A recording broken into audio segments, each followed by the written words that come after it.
guys, what's going on? This is the long-awaited review of the Head MXG3 with the magnesium throat piece. So I went out, I hit a few balls with it a little while ago, and it was definitely an interesting playtest for me. I went out there, hit a few ground strokes, some volleys, some stuff like that, and the first thing that I really noticed with this was a lot of the power that came with this racket. This is a 100 square inch frame, and I went out there and it felt like I was swinging away with a 110 square inch frame. So it definitely had a lot of power. If that's something you're looking for in your racket of choice, then this is a good option for you. It has something to do with this elongated mainstring down here from this throat piece. You can kind of see it better over here and over there, and it kind of goes down through there also, and that gives you that extra power that you're looking for as well. I noticed, because I was transitioning from more of a flat style of play a few months ago into a more top spinny game that I'm using currently right now, and what I noticed was if I did not make a conscious effort to make my shots or produce my shots with a lot of top spin, then the balls would have no trouble hitting the back fence.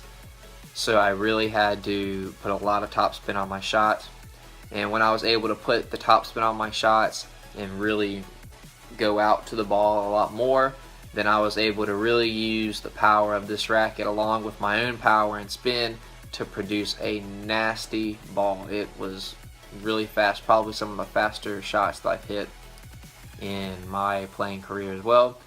It also had a lot of comfort. So like right now I have a poly strung up in here, Diadem Solstice power 17 I believe, and this is a full poly, and when I used it in my Babolat Pure Drive and my Wilson Pro Staff, I had to have a multi in there because I have some slight wrist issues, and with this racket I had no issue using a full bed of poly in here. It was still very comfortable, and I still got that same power from this racket. So a few other things that I kind of noticed as I was playing with this racket was if you'd have some loss of control at times, and it may be because of this elongated mainstring down there, I'm not really sure. And also when you're really smacking the ball, you're playing some real high level tennis, this throat piece right here, and it goes all the way through there, it felt like it would have a little vibration through it, and I kind of was a little bit scared at first when I felt it. I said, oh god, I broke it already. But nothing's wrong with it, still works, sounds the same as it did when I started the play test. Nothing wrong with it, but that's something to be a little conscientious of, is if you start really slamming the ball very hard and you're having some really high pace, high velocity rallies, this may start to vibrate a little bit, so just be aware of that. So I know I said I was going to do synthetic gut, multi, hybrid it up, but this racket had so much power with this full bed of poly in there, I personally couldn't do it. I couldn't use it because I was having balls fly on me and have a lot of power with a poly in there, with an edged poly in there. So if I were to put a multi or synthetic gut in there, I would have just honestly wasted the string, because if you think about the qualities of a synthetic gut, a multi, even natural gut, they're supposed to provide you comfort, which this racket already provides, and power, which this racket already provides. So if I didn't have something to kind of help me make and produce more spin and snapback, then it really wouldn't be possible for me to play with this racket, because I no longer play a more flat game and I have plenty of power, so I don't really need the racket to help me make power. So that's just something that I had to do, and I couldn't really use it. So as far as the strings go, I'm going to go over some string setups that I would recommend for each play style, each kind of player there is. So before we get into that, the other day I went out and I let a friend borrow this racket.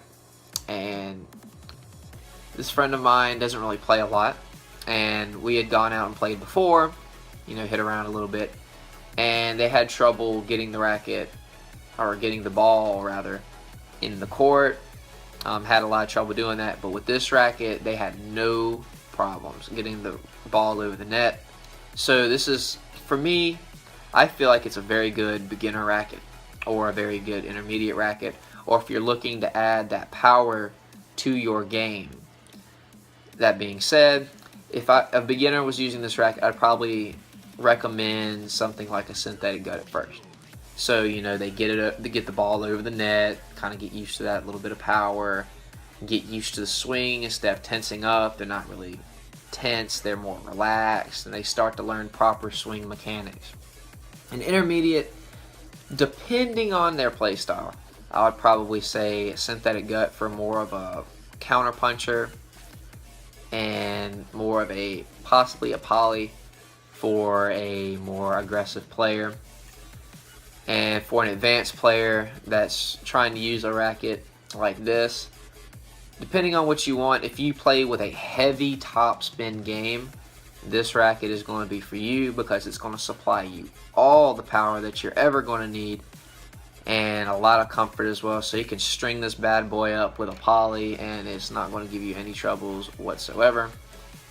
And advanced players, of course, a firm poly. I didn't get to try a firmer poly in this. This is more of maybe an in-between firmness kind of poly. It's not very soft, but it's not very firm at the same time. So this is kind of the perfect poly for this setup. So I definitely recommend, if you're an advanced player and you have a lot of spin, try out that firmer poly, see how it does. If you're an older individual and you don't want to go to that oversized head frame, and you want to stick more with your 100 square inch frame, because I wouldn't want to do that either. I don't want to go to a 110 square inch frame or a larger frame when I get to where I can't produce more of my power that I can right now. I would definitely recommend this racket, because it's going to give you that same power, that same comfort, and you're not going to sacrifice any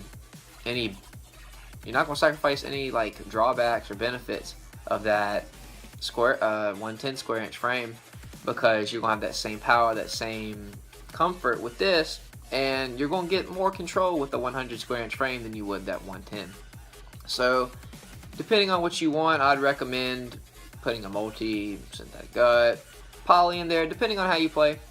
And for a younger individual, maybe a strong junior transitioning into an adult size frame, I would start off with a synthetic gut in this, probably. And if it has too much power, you can put a poly in there. Just be careful if you're a younger or an older individual. If you have arm problems as well, even though it was comfortable for me, it may not be comfortable for you. And I have some wrist issues, and I didn't have any problems with it. So, I mean, the racket, any racket really, is not for everybody. So I'm saying you can give it a go with this longer mainstream. It should give you that comfort and that power, but it may not. So, I mean, don't be surprised if you get out there and a lot of people are having the same views as me, and you don't have the same experience. That's normal. A lot of people hate the Pro Staff that I use, but I love it. It's great. A lot of people say, oh, it's an erratic sweet spot, and it's more of a power racket, but I don't have any problems with it whatsoever. So it's all personal preference. So like I was saying, just to kind of recap, a lot of the pros of this racket, you have a lot of power, you have a lot of comfort from my experience with it. If you really want to add some pop to your shots, this is a good racket for you to try. Some of the cons, you get a loss of control at times, not all the time, but sometimes. And you also have some slight vibration through this throat piece when you're really going after your balls, and you're really having a heavy, fast-paced, high-velocity, high-intensity kind of rally.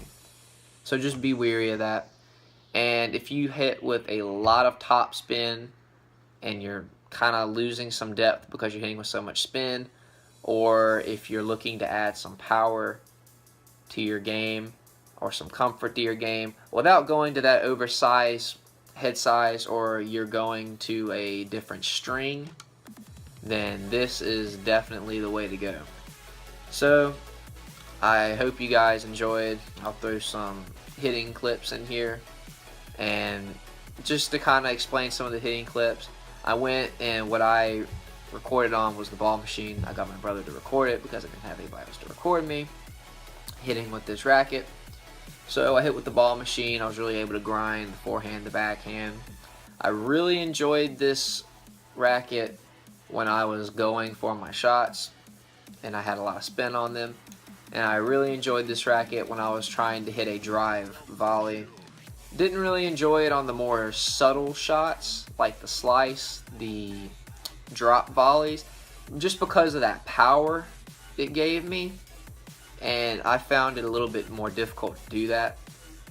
So that was just my experience. Maybe if you hit with it a little bit more, then you'll be able to get used to that power and that sort of feel. So I hope you enjoyed, and here comes the hitting clips.